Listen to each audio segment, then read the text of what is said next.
റെസ്റ്റോറന്റിലൊക്കെ കിട്ടുന്ന പോലത്തെ നല്ല ടേസ്റ്റി ആയിട്ടുള്ള ഫ്രൈഡ് റൈസ് ഒന്ന് രണ്ട് കാര്യങ്ങൾ ശ്രദ്ധിച്ചാൽ നമുക്ക് വീട്ടിലും ഉണ്ടാക്കിയെടുക്കാൻ പറ്റും. അതിനായിട്ട് ആദ്യം തന്നെ കഴുകി വെച്ചിരിക്കുന്ന ബസ്മതി റൈസ് ഒരു 30 മിനിറ്റ് ഒന്ന് കുതിർക്കാൻ വേണ്ടി മാറ്റി വെക്കാം.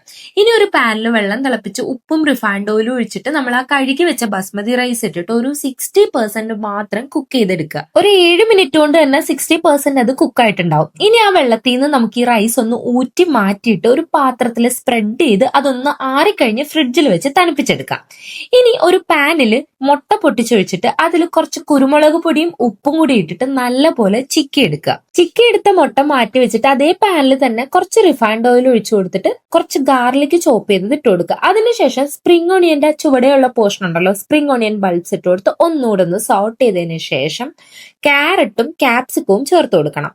എന്നിട്ട് നമ്മൾ നേരത്തെ ചിക്കി വെച്ച ആ ഒരു മുട്ട ഉണ്ടല്ലോ അതും കൂടി ചേർത്തിട്ട് സോയ സോസ്, ചില്ലി സോസ്, പിന്നെ കുറച്ച് പഞ്ചസാര ഇത്രയും ചേർത്തിട്ട് നല്ല പോലെ ഒന്ന് മിക്സ് ചെയ്ത് കൊടുക്കുക. ഇനി നമുക്ക് ഇതിലേക്ക് നമ്മൾ നേരത്തെ മാറ്റി വെച്ചിരുന്ന റൈസ് ഉണ്ടല്ലോ അത് ചേർത്ത് കൊടുക്കാം. കുറച്ച് കുരുമുളക് പൊടിയും കൂടി ചേർത്ത് കൊടുക്കുന്നുണ്ട്. ഉപ്പും വേണമെങ്കിൽ നമുക്ക് ഈ സമയത്ത് നോക്കിയിട്ടൊന്ന് ചേർത്ത് കൊടുക്കാം കേട്ടോ. ഞാൻ നേരത്തെ തന്നെ റൈസിൽ ഉപ്പിട്ടത് കൊണ്ടാണ് ഇപ്പം ഉപ്പ് ചേർക്കാണ്ടിരുന്നത്. ഇനി ഇതെല്ലാം കൂടി നല്ല പോലെ മിക്സ് ചെയ്ത് എടുക്കുക.